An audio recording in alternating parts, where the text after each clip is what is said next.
भले ही आपके भाग्य में कुछ नहीं लिखा हो, पर अगर गुरु की कृपा आप पर हो जाए तो आप वो भी पा सकते हैं जो आपके भाग्य में नहीं है। काशी नगर के एक धनी सेठ थे जिनकी कोई संतान नहीं थी। बड़े बड़े विद्वान ज्योतिषियों से सलाह मशवरा करने के बाद भी उन्हें कोई लाभ नहीं मिला। सभी उपायों से निराश होने के बाद सेठ जी को किसी ने सलाह दी कि आप गोस्वामी जी के पास जाइए। वे रोज जब रामायण पढ़ते हैं तब भगवान राम स्वयं कथा सुनने आते हैं, इसलिए उनसे कहना कि भगवान से पूछें कि आपकी संतान कब होगी।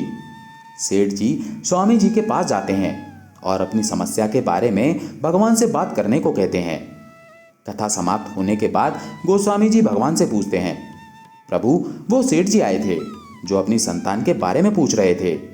तब भगवान ने कहा, गोस्वामी जी उन्होंने पिछले जन्मों में अपनी संतान को बहुत दुख दिए हैं, इस कारण उनके तो 7 जन्मों तक संतान नहीं लिखी हुई है।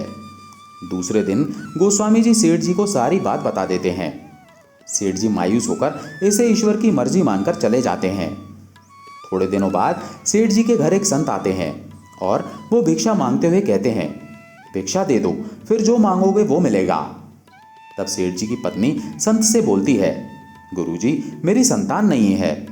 तो संत बोले, तू 1 रोटी देगी तो तेरी 1 संतान जरूर होगी। सेठ जी की पत्नी उसे 2 रोटी दे देती है। उससे प्रसन्न होकर संत ये कहकर चला जाता है कि जाओ तुम्हारी 2 संतान होंगी।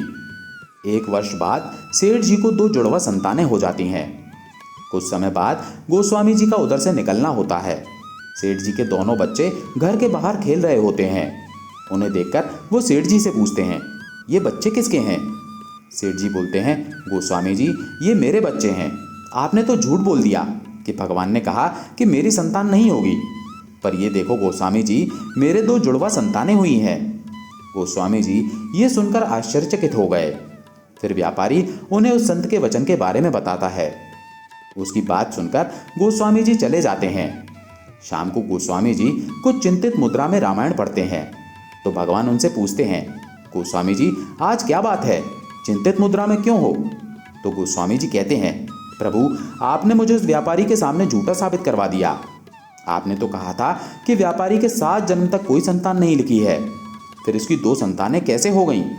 तब भगवान बोले, उसके पूर्व जन्म के बुरे कर्मों के कारण मैं उसे 7 जन्मों तक संतान नहीं दे सकता, क्योंकि मैं नियमों की मर्यादा में बंधा हूं। पर अगर मेरे किसी भक्त ने उन्हें कह दिया कि तुम्हारी संतान होगी, तो उस समय मैं भी कुछ नहीं कर सकता गोस्वामी जी, क्योंकि मैं भी मेरे भक्तों की मर्यादा से बंधा हूं। मैं मेरे भक्त के वचनों को काट नहीं सकता, मुझे मेरे भक्तों की बात रखनी पड़ती है। इसलिए गोस्वामी जी अगर आप भी उसे कह देते कि जा तेरी संतान हो जाएगी, तो मुझे आप जैसे भक्तों के वचनों की रक्षा के लिए भी अपनी मर्यादा को तोड़कर वो सब कुछ देना पड़ता है जो उसके भाग्य में नहीं लिखा है। मित्रों, कहानी से तात्पर्य यही है कि भले ही विधाता ने आपके भाग्य में कुछ ना लिखा हो, पर अगर किसी गुरु की कृपा आप पर हो जाए तो आपको वो भी मिल सकता है जो आपकी किस्मत में नहीं है। क्या संत महात्माओं की सेवा करने से हमें कोई लाभ होता है? क्या संत महात्मा जो हमें आशीर्वाद देते हैं उसका कोई फायदा होता है?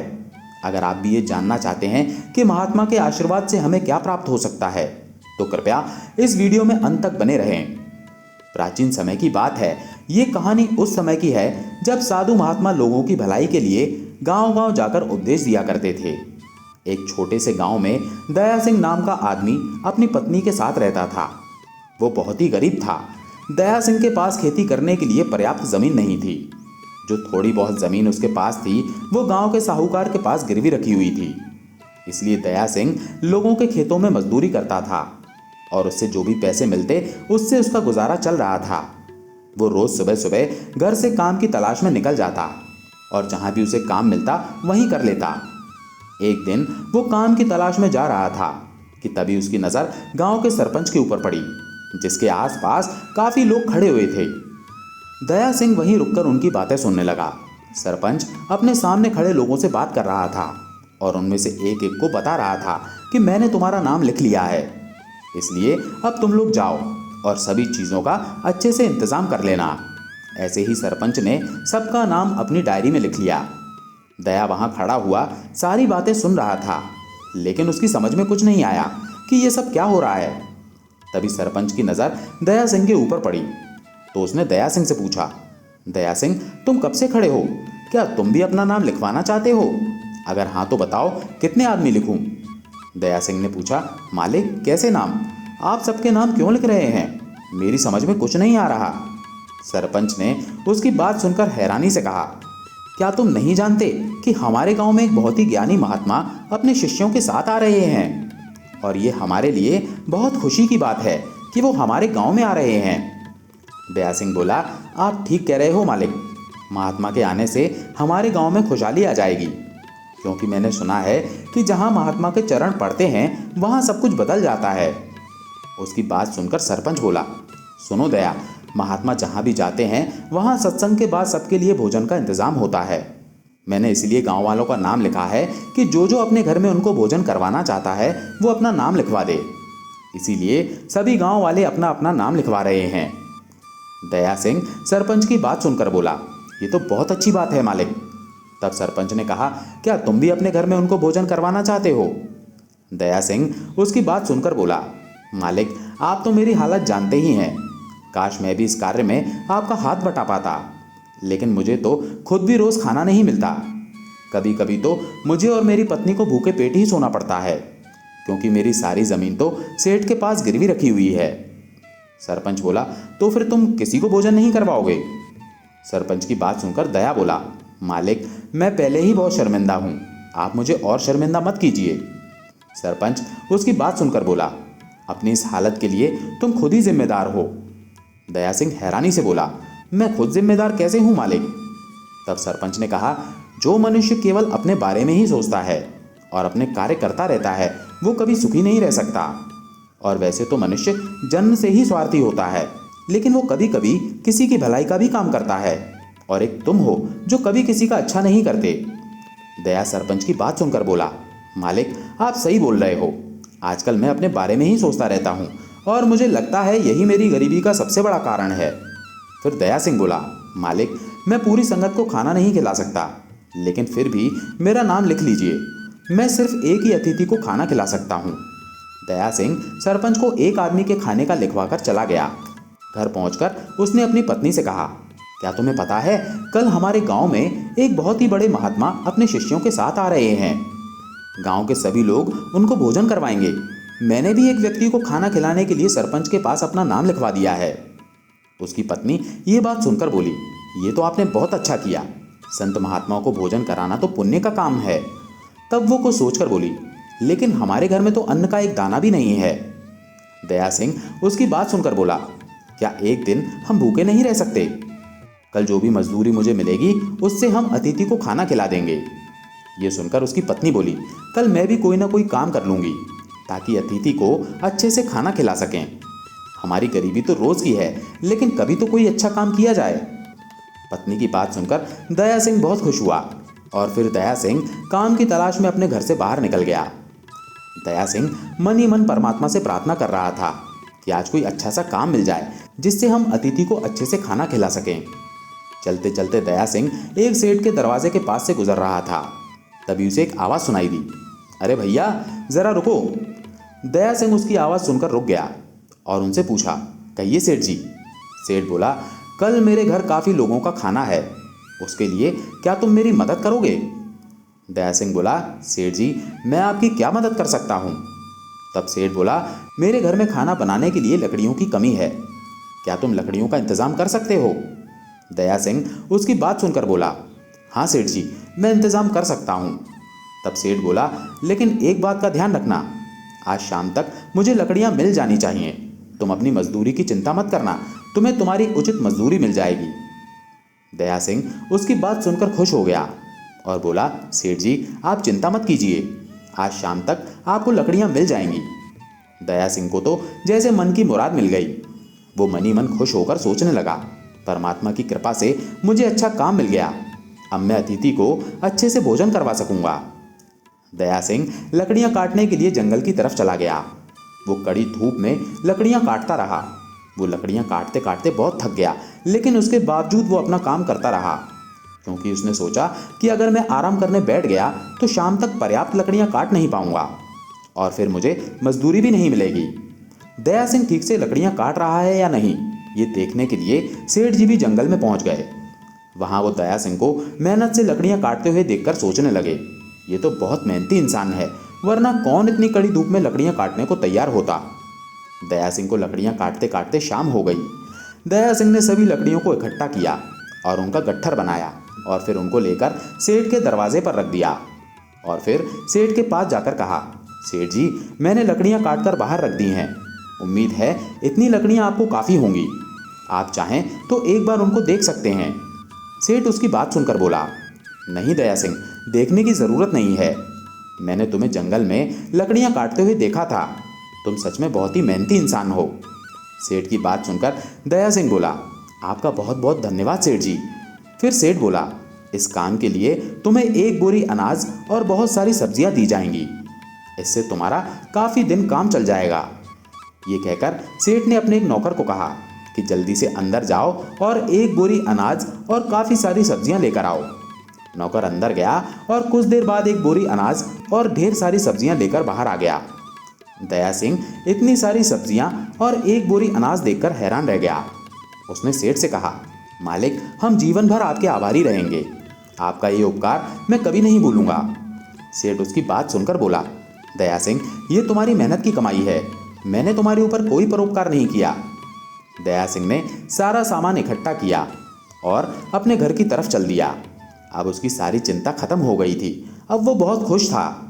जब इतना सारा सामान लेकर दया सिंह घर पहुंचा तो उसकी पत्नी बोली, अरे वाह, इतना सारा अनाज!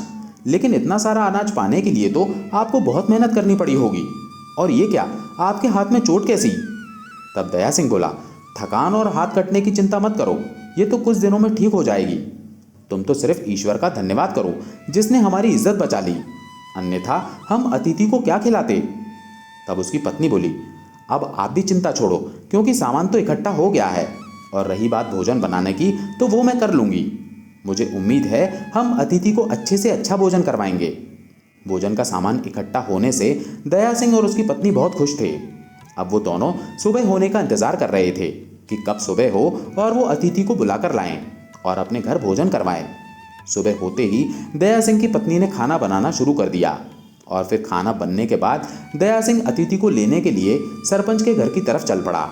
जब वो वहाँ पहुँचा तो सरपंच के घर बहुत भीड़ थी।